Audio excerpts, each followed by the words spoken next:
So this video is something too subjective for me to talk about openly in a public platform in something like this. But now I think I have spent too much time with the subjective experience of this thing in my own life that I can talk about it a bit more objectively so that it can be useful to others in a more of an objective way. But obviously take this as a rough objective theory that you will have to obviously apply to your life in your own specific subjective conditions. Okay, love is too big of a thing to describe in a video, obviously, not in just one video of mine, but in any video, and it is also too subjective and too experiential to talk about. What I am talking about in this video is love in context of relationship with another human, and that another human can be anyone, like it can be a mother-son bond, it can be a brother bond, it can be a friendship bond, it can be a relationship bond between two partners and two people. I personally myself have explored this concept more from a relationship point of view, that partner kind of angle. So I am kind of talking about this, and I might be very much biased toward that angle, but obviously I am pretty sure I have analyzed this from other angles as well, that it is applicable to other kind of relationship as well. So the way I define love might not be the same way that you define love, but the way that love is defined in most of the literature and what I felt subjectively is something I would like to rely on, because I know my own existence solipsism anyhow. So I define love as part of compassion, and compassion itself is love basically. It's not like compassion is a different thing or made of different thing, but I see love as a specific instance of compassion when applied to just specific kind of connections between specific kind of people. Compassion is a general trait, like it's a general phenomena, it's a general class, and when we apply it, when we implement it to specific people, then it becomes love or relationship love. I don't know, I should not use the word love, I should use the word something like relationship love or connectional love, but you understand that in your mind, convert that. So basically compassion or passion is about being able to see other selves in as you, or having that level of empathy. So I define love in the same way, that ability to join other self in yourself, or to have selves merged in one, so that the bond is not there because the elements are one, if in that way. So yeah, it's classic thing that is being sung in a lot of songs, that is said in a lot of poetry, is that love is basically about adding other self to yourself, but I mean it in a more formalized way that I'm talking about, that I'll also try to explain. So if a person has the definition of their self as just their body, then all they will care about is their own body and not the body of someone else. So if they get hurt in their hand, they will feel the pain, but if someone else gets hurt, they will not feel the pain, because that self is not part of their self.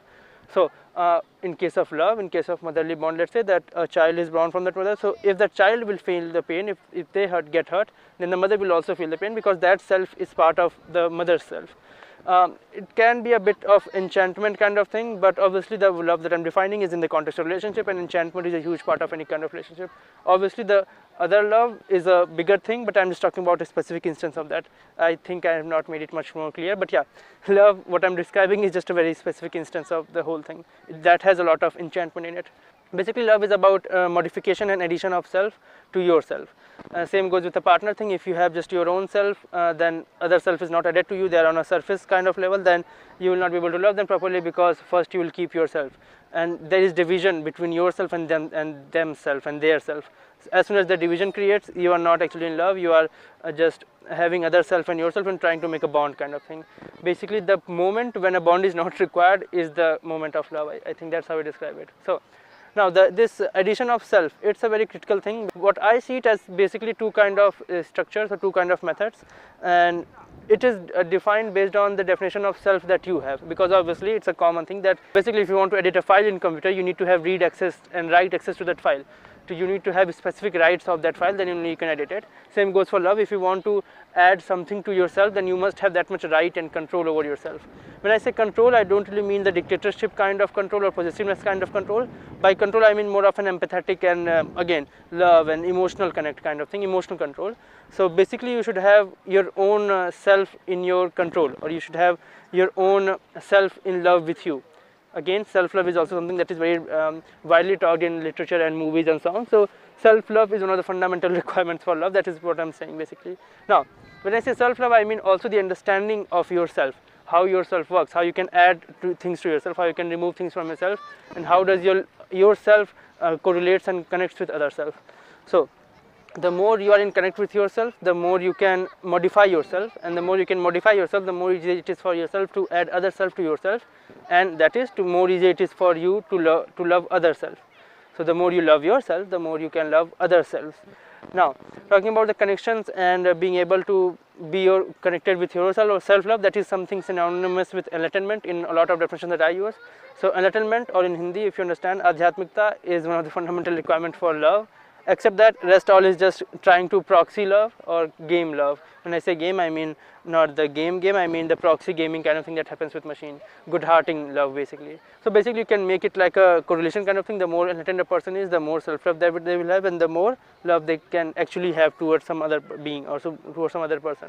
Now, talking about the enlightenment part, so obviously self-love or being enlightened or being able to control yourself directly comes to awareness. If you're not aware, there is a file in your computer, you cannot edit it, you cannot write or ask for rights on that file. So awareness is a fundamental quality for love in it. So that's how the correlation is going on. So in the end, the more aware a person is, the more they can love another person. So that kind of correlation is something that comes in the end. Now there is this other way that most people love, the proxy love, I think, is through time. The more amount of time they spend with a person, the more in love they get with that person. But again, I would not like to call this love, it's like proxy love, because what actually is happening is you are forming your own self while being with them. So the self that you are forming has their self or their time or their essence in yourself, and that is how you are adding them as yourself. But again, it is easily reversible by spending more time without them, and so that their self will be removed from yourself. So again, I don't even call it love, because there is no choice in that. Love has a lot to do with choice and free will and being able to choose what you want. And again, choice is also directly related to awareness. So someone who is just adding you over time and removing over time, that's not actually love. And that is something that happens in mass, that people love when they say they love someone or they get into love. Then what basically happens is that they spend a lot of time with them. So one of the ways to love is to just spend a lot of time with people, obviously with the correct intention and the correct access set with them. Like, it's not a friendship connection, it's a romantic connection, whatever kind of connection you want. But love, I'm talking about this love, not a specific kind of love. So love is also a function of time. But if love is a function of time for you, then that means you don't have that much right over yourself. And the love that you are actually having is not the love that you have for that person, because you've added that person to yourself consciously or with choice. That basically what has happened is their self has added to you, not by choice, automatically, because your self forms in every 18 months, that kind of cycle.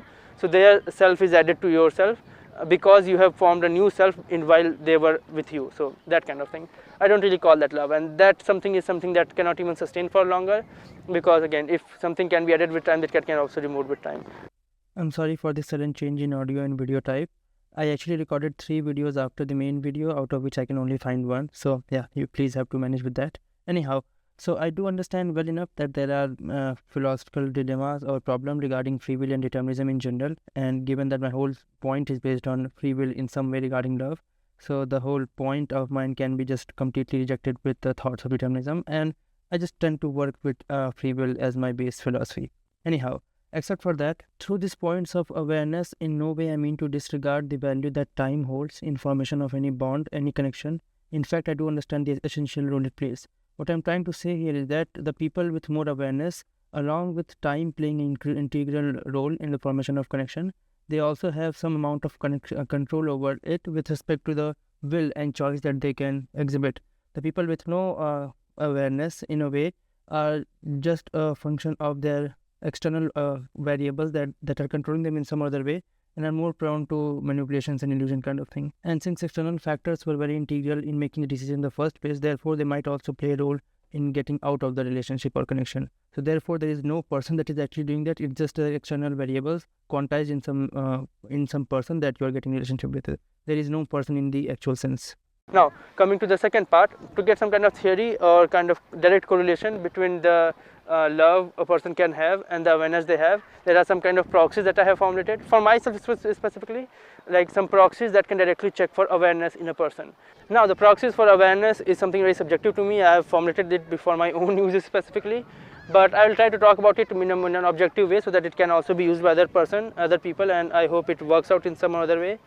Okay, so the first one is NOBP, non-output based processing, कर्म करो फल की इच्छा मत करो, some form of stoicism. Basically not being output oriented or object oriented or objective oriented. If someone can stay in a process without wanting an output for that process, that kind of indicates awareness. I'm not going into detail of these things, it can be a whole video in itself. I'm not even making that video right now because over a time, after some time, when I'll be more objective about it, then I can talk about it. For now, I think I'm too subjective about it. The second one is priority alignment. So basically everyone has the kind of priority in their life, and the priority that they have for themselves in their life, for regarding their self, if that aligns with the priority that you have for yourself in your life, then obviously the priority alignment is there. And if the priorities align with each other, then that means the way that you see yourself and the way that the value that you give to yourself is a similar amount of value that they give to their self and other aspects of their self. So if these things are aligning, that means the amount of self-awareness and self that you have for yourself is the equivalent amount of self-awareness and self that they have for themselves, and yeah, it will be a good match.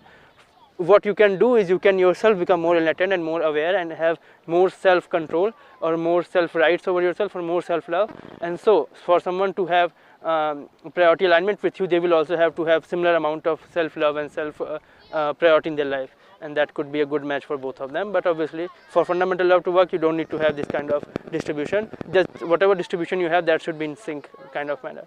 Now the third one is self-sustaining. When I say self-sustaining, I mean in all kind of aspect, from financially to emotionally to spiritually to having a good connect with them in all aspects. And when I say this, then I want to talk about from this angle that adha tha milke pura mila de. I don't really believe in this concept. What I think is that one should love themselves and one should be complete in their own self, from their responsibility of their happiness to their love. It's not like they should seek love or happiness from outside source, and it's not like I'm loving you because you are helping me out with my happiness and love. Again, if someone has self-love, if someone has self-awareness and all the stuff, then they are content with themselves and they don't need to find it out self. And if two people are like this, only that they don't need to get attached or connected to another so that they can be loved, then they can be actually loved, because it aligns with the NOBP thing, that there is no objective that you are looking for. You are complete and content in yourself. You don't need to look for love outside. The third one is persona inverse thing. This one is way too subjective for me. And this basically talks about the complementary aspects, weaknesses or flaws that you have, so that you can connect on that. I'm not going to talk more about it because again too subjective. So the four proxies that I have for awareness at this moment captures both good amount of subjective understanding or subjective experiential form of awareness that I would like to have in a partner, and also the objective. Those like NOBP and self-sustaining are more of the objective thing, and priority alignment and persona inversing, these are more of the subjective things. Obviously this is just a proxy, this is just one of the things that I have figured out, and I have not even been through it a lot, so just take it with a grain of salt. I hope it makes sense, and this can be a good way to think about how if someone loves or not, the addition of self in their self, and at the same time addition of their self in yourself. When this kind of things happen, the whole selflessness and blah blah blah, it all turns into meanings, the whole things change. Again, you can think of examples by yourself. You have a mind, don't make me do everything. Okay, yeah, so that's all for this video. I hope these things has been useful to you. I don't know how much you can apply to your life subjectively, because I've talked about it in a very abstract form that is very hard to understand and apply if you don't have that understanding of the philosophical concepts of self and all. But yeah, I just did the best I can from the experiences that I have, and I don't want to make an expanded video that has a lot of subjective experience for myself, because that would again be useless for a lot of people. And obviously I don't want to talk about my own subjective life on a public platform. Anyhow, the place where I am right now is called Lake Albano. I came here for some tourism purposes, but I thought to make this video as well because it was going on in my mind from quite a long time. And yeah, that was all. Have a good day. I'll probably edit this video as soon as I can. And yeah, bye. Have a good day. Bye. Take care. Okay. Hi there. This is a volume check and audio check. The wind is quite too much, but I hope the voice is clear enough that at least something can be heard. Rest I'll try to see and work with something in the software, because the noise is consistent of waves and of the wind, so that I hope the softwares can do some of their magic good enough and it can be reduced good amount. Okay, let us see. The video framing is good enough. I would want it if it would be a bit lower, but I think it's good enough. Let us start. Have a good day. Bye. Take care.